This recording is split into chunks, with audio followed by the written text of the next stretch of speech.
ଆସନ୍ତୁ ଶୁଣିବା ଜଣେ ସାମ୍ବାଦିକଙ୍କ କାହାଣୀ। ସତ୍ୟର ସନ୍ଧାନ ତାଙ୍କୁ ଏକ ଏମିତି ଜାଗାକୁ ନେଇଗଲା ଯେଉଁଠି ମିଳିଥିବା ସତ୍ୟକୁ ସେ ସାରା ଜୀବନ ଭୁଲିପାରିବେନି। କାହାଣୀର ଆରମ୍ଭ ହୁଏ କେୟାରଟେକରଙ୍କର ଏଇ ଗୋଟିଏ ରହସ୍ୟମୟ କଥାରୁ। ଗୋଟିଏ ଛୋଟ ବାକ୍ୟ, କିନ୍ତୁ ଏହା ହିଁ ଥିଲା ଆଗକୁ ଆସୁଥିବା ଭୟଙ୍କର ରାତିର ପ୍ରଥମ ସଂକେତ। ତ କାହାଣୀ ହେଉଛି ସାମ୍ବାଦିକ ଅର୍ଜୁନଙ୍କର। ରାତି ବହୁତ ହେଇସାରିଥାଏ। ରାଜପଥ କଳରେ ଥିବା ସେହି ପୁରୁଣା ଲଜ୍ଟି ପୁରା ନୀରବତାରେ ଡୁବି ରହିଥାଏ।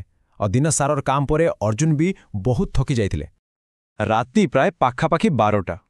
ସେଠି ପହଞ୍ଚିବା ପରେ ରିସେପ୍ସନରେ ବସିଥିବା ଲୋକଟିର ମୁହଁରେ କୌଣସି ଭାବ ନଥାଏ, ପୁରା ଶୂନ୍ୟ।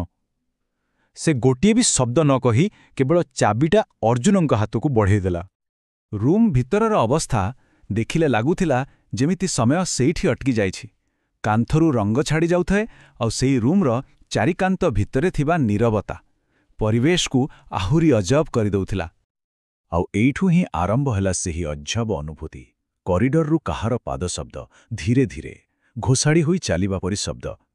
କିନ୍ତୁ ଯେତେବେଳେ ଅର୍ଜୁନ ପିଫୋଲରେ ଦେଖିଲେ, ବାହାରେ କେହି ନଥିଲେ। କରିଡରଟା ପୁରା ଖାଲି ଥିଲା। ସମୟ ଗଢ଼ି ଚାଲିଥାଏ, ଆଉ ତାପରେ ରାତିର ପ୍ରକୃତ ଭୟ ଆରମ୍ଭ ହେଲା, ଯେତେବେଳେ ସେହି ଅଦୃଶ୍ୟ ଶକ୍ତି ସିଧାସଳଖ ସମ୍ପର୍କ କରିବାକୁ ଆସିଲା। ସେହି ନିସ୍ତବ୍ଧ ରାତିର ନୀରବତାକୁ ଭାଙ୍ଗି କବାଟରେ ଗୋଟେ ଶବ୍ଦ ହେଲା, ବହୁତ ଧୀର କିନ୍ତୁ ସ୍ପଷ୍ଟ। ଠକ୍ ଠକ୍ ଠକ୍। ଶବ୍ଦଟା ଛୋଟ ଥିଲା, ହେଲେ ସେହି ରୁମ୍ ଭିତରେ ତାର ପ୍ରତିଧ୍ୱନି ଏକ ଅଜବ ଉତ୍ତେଜନା ସୃଷ୍ଟି କରୁଥିଲା। ଅର୍ଜୁନ ପଚାରିଲେ, କିନ୍ତୁ ଉତ୍ତରରେ କେବଳ ନୀରବତା। ଆଉ ତାଠୁ ଅଧିକ ଆଶ୍ଚର୍ଯ୍ୟର କଥା, କବାଟ ତଳୁ ଯେଉଁ ଛାଇଟା ଦିଶୁଥିଲା ସେଇଟା ବି ହଠାତ୍ ଗାୟବ ହୋଇଗଲା। ଆଉ ଠିକ୍ ସେତିକିବେଳେ ତାଙ୍କ ଫୋନ୍ରେ ଗୋଟେ ମେସେଜ ଆସିଲା, ଗୋଟେ ଅଜଣା ନମ୍ବରରୁ। ଏଥର ଭୟଟା କବାଟ ବାହାରୁ ଆସି ସିଧା ତାଙ୍କ ହାତରେ ଥିବା ଫୋନ୍ରେ ପହଞ୍ଚିଗଲା। ଅର୍ଜୁନ ପୁରା ଆଶ୍ଚର୍ଯ୍ୟ ହୋଇଗଲେ। କିଏ ଏହି ଲୋକ? କ'ଣ ପାଇଁ ଏମିତି ଚେତାବନୀ ଦେଉଛି? ସେ କିଛି ବୁଝିପାରୁନଥିଲେ। କିଛି ସମୟର ନୀରବତା ପରେ ଫୋନ୍ରେ ପୁଣି ଗୋଟେ ମେସେଜ। ଏଥର ତାଙ୍କ ପ୍ରଶ୍ନର ଉତ୍ତର ନଥିଲା, ବରଂ ଥିଲା ଗୋଟେ ଇଙ୍ଗିତ, ଅତୀତରେ ହୋଇଥିବା ଗୋଟେ ଭୟଙ୍କର ଭୁଲ ବିଷୟରେ। ଏହି ଚେତାବନୀ ପରେ ଯାହା ଘଟିଲା ତାହା ସବୁ ସୀମା ପାର କରିଦେଲା। ଯେଉଁ ଭୟଟା ଏପର୍ଯ୍ୟନ୍ତ କେବଳ ଅନୁଭବ ହେଉଥିଲା, ଏବେ ତାହା ଆଖି ସାମ୍ନାରେ ଦେଖାଗଲା। ସେହି ଅଜଣା ନମ୍ବରରୁ ଗୋଟେ ସିସିଟିଭି କ୍ଲିପ୍ ଆସିଲା। ସେଥିରେ ଦେଖାଯାଉଥିଲା ଜଣେ ଲୋକ ରୁମ୍ 17ରୁ ବାହାରି କରିଡରରେ ଥରୁଛି। ହଠାତ୍ କୌଣସି ଏକ ଅଦୃଶ୍ୟ ଶକ୍ତି ତାକୁ ପଛକୁ ଟାଣିବାକୁ ଲାଗିଲା। ତାକୁ ସେହି ଅନ୍ଧାର କରିଡର ଭିତରକୁ ଘୋଷାଡ଼ି ନିଆଗଲା। ଆଉ ତାପରେ ଭିଡିଓଟା ବନ୍ଦ ହୋଇଗଲା। ଭିଡିଓ ତଳେ ଗୋଟିଏ ଲାଇନ୍ ଲେଖାଥିଲା, ଏହା ଗତକାଲି ରାତିର ଘଟଣା। ଏହାର ଅର୍ଥ ବିପଦ ବହୁତ ପାଖରେ ଥିଲା, ବୋଧହୁଏ ଏବେ ବି ଅଛି। ଆଉ ଠିକ୍ ସେତେବେଳେ ଧଡ଼ ଧଡ଼ ଧଡ଼ କବାଟ ଉପରେ ପୁଣି ଆଘାତ।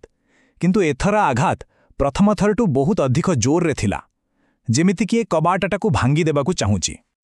ଆଉ ସେହି ଶବ୍ଦ ସହିତ ବାହାରୁ ଆସିଲା ଏକ କ୍ଷୀଣ ଭଙ୍ଗା ସ୍ୱର, ଖୋଲ୍। ଏହାକୁ ସ୍ୱରଟା ଏମିତି ଥିଲା ଯେମିତି କେହି ବହୁତ କଷ୍ଟରେ କହୁଛି, କିନ୍ତୁ ସେଟା କୌଣସି ମଣିଷର ସ୍ୱର ପରି ଲାଗୁନଥିଲା। ଅର୍ଜୁନ ପୋଲିସକୁ ଫୋନ୍ କଲେ। କିଛି ସମୟ ପରେ ସାହାଯ୍ୟ ପହଞ୍ଚିଲା, କିନ୍ତୁ ରହସ୍ୟ ସମାଧାନ ହେବା ବଦଳରେ ଆହୁରି ବଢ଼ିଗଲା। କରିଡରରେ ପୋଲିସ ଆଉ କେୟାରଟେକର ଛିଡ଼ା ହୋଇଥିଲେ। ଆଶ୍ଚର୍ଯ୍ୟର କଥା ହେଲା, ରୁମ୍ ନମ୍ବର 17ର ତାଲା ବାହାର ପଟୁ ଭଙ୍ଗା ହୋଇଥିଲା, ଆଉ ଚଟାଣରେ ଥିବା ରାମ୍ପୁଡ଼ ଦାଗ କରିଡରର ଶେଷ ମୁଣ୍ଡକୁ ଯାଇଥିଲା। କିନ୍ତୁ ସବୁଠୁ ବଡ଼ ରହସ୍ୟ ସେତେବେଳେ ସାମ୍ନାକୁ ଆସିଲା, ଯେତେବେଳେ କେୟାରଟେକର କହିଲା ଯେ ଗତକାଲି ରାତିର ଅତିଥି ଜଣକ ହସ୍ପିଟାଲରେ କୋମାରେ ଅଛନ୍ତି, ଆଉ ସିସିଟିଭି ଫୁଟେଜ ଅନୁସାରେ ସେ ରାତିସାରା ନିଜ ବିଛଣାରୁ ଉଠି ହିଁ ନଥିଲେ। ତେବେ ଯଦି ସେ ନିଜ ରୁମ୍ରେ ଥିଲେ, ତାହେଲେ ସେ ଭିଡିଓରେ କିଏ ଥିଲା, ଆଉ କବାଟ ବାହାରେ କିଏ ଥିଲା? କାହାଣୀ ଏତିକିରେ ସରିନଥିଲା। ରୁମ୍ ନମ୍ବର 17 ଭିତରେ ଶେଷ ରହସ୍ୟଟି ଅପେକ୍ଷା କରିଥିଲା। ପୁଲିସ ଚାଲିଯିବା ପରେ ଅର୍ଜୁନ ଯେତେବେଳେ ନିଜ ଜିନିଷପତ୍ର ନେବା ପାଇଁ ରୁମ୍ ଭିତରକୁ ଗଲେ, ସେତେବେଳେ ତାଙ୍କ ନଜର ବିଛଣା ଉପରେ ପଡ଼ିଲା। ସେଠି ଗୋଟେ ଛୋଟ ଚିଠି ଥିଲା। ସେଥିରେ ଲେଖାଥିଲା, କବାଟ ନ ଖୋଲିଥିବାରୁ ଧନ୍ୟବାଦ, ଗତ ରାତିର ସେହି ବ୍ୟକ୍ତି। ଏହି କାହାଣୀ ଏଇଠି ଶେଷ ହୁଏ, କିନ୍ତୁ ଗୋଟେ ଅସମାହିତ ପ୍ରଶ୍ନ ସହିତ।